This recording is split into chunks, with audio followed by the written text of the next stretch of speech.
एक नगर के बाहरी इलाके में बबलू नाम का एक वाटर टैंकर ड्राइवर रहता। सरकारी वाटर बोर्ड वालों ने उस आसपास के गरीब बस्तियों में मुफ्त में पानी की आपूर्ति करने का कॉन्ट्रैक्ट बबलू को दिया था। रोजाना इतने ट्रिप लगाना है, प्रति चक्कर इतना पैसा, ये सब सरकारी नियमों के अनुसार उसे नियमित रूप से चुकाया जाता। लेकिन बबलू परम लालची था। वो लोभी से भरा हुआ एक स्वार्थी इंसान था। 12,000 लीटर की क्षमता वाले उस बड़े टैंकर को वो बस्ती में ले जाता था, लेकिन उसमें केवल आधा पानी ही गरीब लोगों को देता था। उसके बाद टैंकर का पानी खत्म हो गया है, मोटर काम नहीं कर रहा है, जैसे तरह तरह के झूठ बोलकर बचे हुए आधी पानी को चोरी छिपे ले जाकर दूसरे इलाके के अरीब लोगों के बड़े बड़े होटल वालों को ज्यादा पैसे में ब्लैक में बेचता था। बबलू गर्व से, इस बस्ती वालों को रोज के 2 बाल्टी पानी दे दो, वही इनके लिए बहुत ज्यादा है। इन्हें ज्यादा पानी देंगे तो बर्बाद करेंगे। बचे हुए पानी को अगर हम सिटी के होटल के सेट को बेच देते हैं तो आज शाम के लिए हमारे लिए चिकन बिरयानी और शराब का खर्चा आसानी से निकल जाएगा रे। नोटों को देखते हुए बड़े गर्व से हंस रहा था। बेचारे बस्ती के गरीब लोग पानी की कमी के कारण बबलू द्वारा किया जा रहे इस भयानक धोखे को जाने बिना हर दिन दिक्कतों का सामना करते। कुछ लोग उसके पीठ पीछे उसे कोसते भी थे, लेकिन बबलू ने अपनी चोर बुद्धि इस काले धंधे को कभी बंद नहीं किया। उसी बस्ती के एक छोटे से आश्रम में दयानंद स्वामी नाम के एक साधु रहते। वे बहुत ज्ञानी और दुनिया की समझ रखने वाले व्यक्ति थे। वे समाज में हर किसी का भला चाहने वाले एक दयालु हृदय के इंसान थे। बबलू द्वारा हर दिन की जाने वाली पानी की इस चोरी को और गरीब लोगों का पेट काटने वाले इस कुकर्म को स्वामी जी कई दिनों से देख रहे थे। वे समझ गए थे उसे केवल डांटने या समझाने से वो नहीं सुनेगा, इसलिए उन्होंने उसे किसी भी तरह एक बड़ा सबक सिखाकर उसमें एक सच्चा बदलाव लाने के लिए एक बेहतरीन मानसिक उपाय सोचा था। एक दिन बबलू हमेशा की तरह टैंकर रोककर केवल आधा पानी देकर बाकी का पानी बेचने के लिए निकलने ही वाला था। स्वामी जी धीरे से चलते हुए उसकी लारी के सामने आए। उनके चेहरे पर अत्यधिक चिंता, दुख का नाटक साफ दिखाई दे रहा था। स्वामी जी ने बहुत ही गंभीरता से उसकी ओर दया भाव से देखते हुए कहा, बबलू 1 मिनट, तुम्हारा चेहरा देखकर तो मुझे बहुत डर और चिंता हो रही है। कल रात मैंने तुम्हारी कुंडली और तुम्हारे ग्रह स्थितियों का पूरे तरह से अध्ययन किया है। तुम्हारी आयु बहुत तेजी से समाप्त होने वाली है बाबू। बबलू लापरवाही से कॉलर उठाते हुए और हंसते हुए, क्या स्वामी जी, मेरी कुंडली, मेरी गाड़ी 12,000 लीटर के पानी के साथ रोड पर जितने स्पीड से दौड़ती है, मेरी जिंदगी भी उतने स्पीड से कामयाबी के साथ आगे बढ़ रही है। मेरे पास ढेर सारा पैसा है, मुझे कुछ नहीं होगा, समझे आप अपनी पूजा पाठ देख लीजिए। अहंकार मत करो बबलू, जन्म कुंडली में लिखी नियति को कोई नहीं बदल सकता। तुम्हारे ग्रह बहुत ही बुरी स्थिति में है। उनके अनुसार अगले 1 हफ्ते में यानी ठीक 7वें दिन तुम्हारी अचानक मृत्यु होने वाली है। यमराज ने तुम्हारा नाम अपनी डायरी में लिख लिया है। इसे इस धरती में कोई भी शक्ति, कितना भी पैसा नहीं बदल सकता। यह परम सत्य है। अब मानना या न मानना तुम्हारी मर्जी है।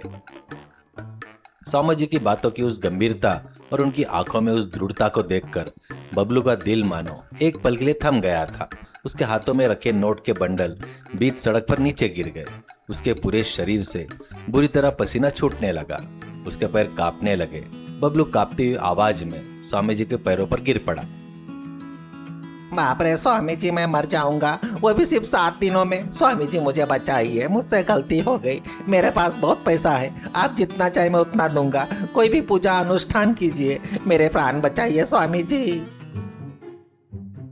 पैसे यमराज को नहीं खरीदा जा सकता बबलू, विधि के विधान को कोई नहीं बदल सकता। लेकिन मैं तुम्हें एक छोटी सी आखिरी सलाह देता हूँ। इस बचे हुए 1 हफ्ते में ही सही अपने हाथों से किसी का भला करो, अनाथ और गरीबों की मदद करो। कम से कम वह पुण्य तुम्हें अगले जन्म में अच्छी स्थिति में रखेगा और तुम्हारी आत्मा को शांति देगा। जाओ, इस बारे में सोचो एक बार।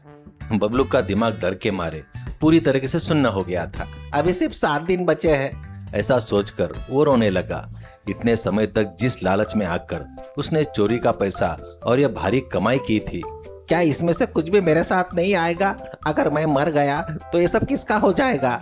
यह सोचते हुए उसने लारी के स्टीयरिंग पर सिर रखकर रोना शुरू कर दिया। उसके मन में पाप का डर और मौत का भय पूरी तरह से समा गया था।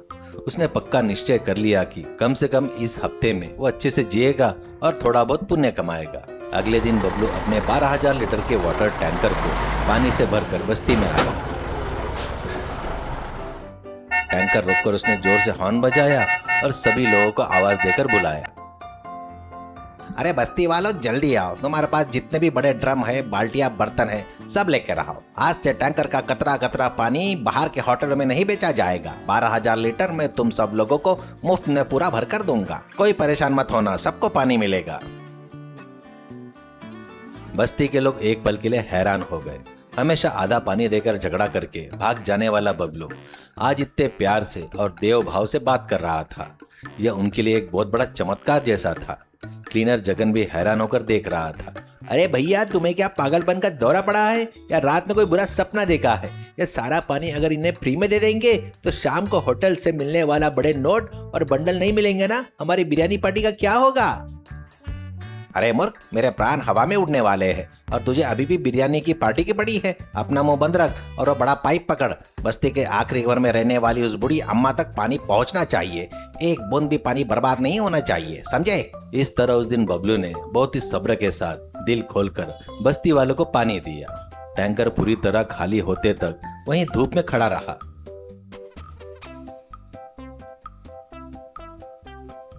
और उसके भी अगले दिन इस तरह लगातार 6 दिन तक बबलू ने बहुत ही सब्र के साथ चेहरे पर एक छोटी सी मुस्कान लिए बस्ती के हर एक व्यक्ति तक पानी पहुंचाया।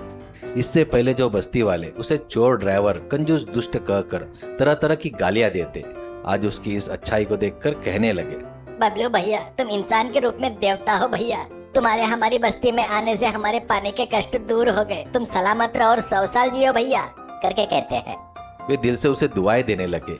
उन दुआओं को सुनते समय बबलू के मन में एक अनोखी शांति और एक अद्भुत आनंद का एहसास हुआ जो उसे पहले कभी नहीं मिला था। बबलू मन में सोचते हुए, अरे वाह, चोरी करके पैसे कमाते वक्त भी मुझे ऐसी शांति कभी नहीं मिली थी। इन गरीब लोगों की आंखें में दिखने वाली खुशी को देखकर दिल कितना हल्का महसूस हो रहा है। क्या अच्छाई में इतनी बड़ी महानता होती है? उसने इस बात को गहराई से महसूस किया, लेकिन उसी समय वो अंदर ही अंदर रो भी रहा था क्योंकि कल उसका आखिरी दिन था और उसकी आंखें हमेशा के लिए बंद होने वाली थी। ठीक 7वां दिन आ गया। बबलू सुबह सुबह उठा, स्नान किया, नए कपड़े और डर से कांपते हुए आश्रम में स्वामी जी के पास चलकर गया। उसकी आंखों में आंसू लगातार बह रहे थे। बबलू हाथ जोड़कर, स्वामी जी, आज ही मेरा आखिरी दिन है। मैं मरने के लिए पूरी तरह से तैयार हूँ। इन 6 दिनों में मैंने कोई गलती नहीं की। मेरे टैंकर का एक एक बूंद पानी मैंने उन गरीब लोगों को ही दे दिया। बस्ती के सभी लोगों ने मुझे बहुत प्यार से दुआएं दी है स्वामी जी। लेकिन अब मेरा सच में जीने का मन कर रहा है स्वामी जी। मुझे अपनी गलतियों का एहसास हो गया है। मुझे किसी भी तरह बचा लीजिए स्वामी जी।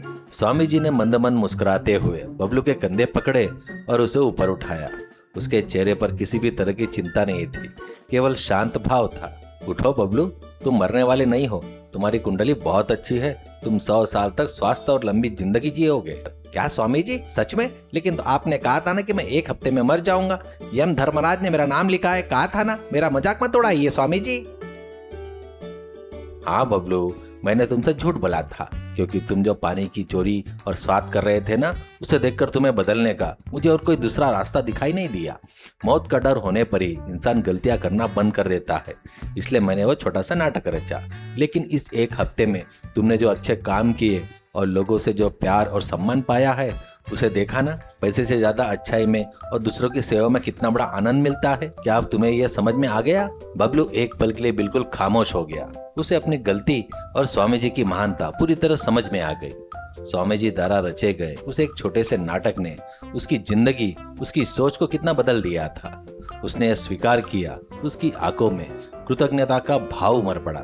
स्वामी जी, आपने मेरी आंखें खोल दी। आपने मुझे एक चोर से एक अच्छा इंसान बना दिया। मरने के डर से ही सही, मैंने इस धरती पर पहली बार सच्ची खुशी और संतुष्टि का स्वाद चखा है। मेरे अंदर का पुराना बबलू सच में मर गया है। आज से मेरा यह 12,000 लीटर का वाटर टैंकर केवल गरीब लोगों के लिए ही चलेगा। मैं जीवन भर ईमानदारी से सबकी मदद करते हुए जीऊंगा स्वामी जी, सही में।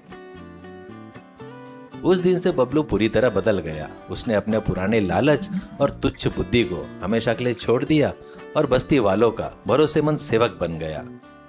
वह हर दिन टैंकर का पानी गरीब वालों में बड़े चाव से और खुशी से बांटता और उसने समाज में एक अच्छा सम्मान और यश कमाया। सीख, लालच और स्वार्थ इंसान को कुछ समय तक का लाभ तो देती है, लेकिन दूसरों की मदद करना और ईमानदारी से जीना ही इंसान को असली शांति और सम्मान देती है। अपनी गलतियों को पहचान कर सही रास्ते पर आना ही सबसे बड़ा उत्तम जीवन है।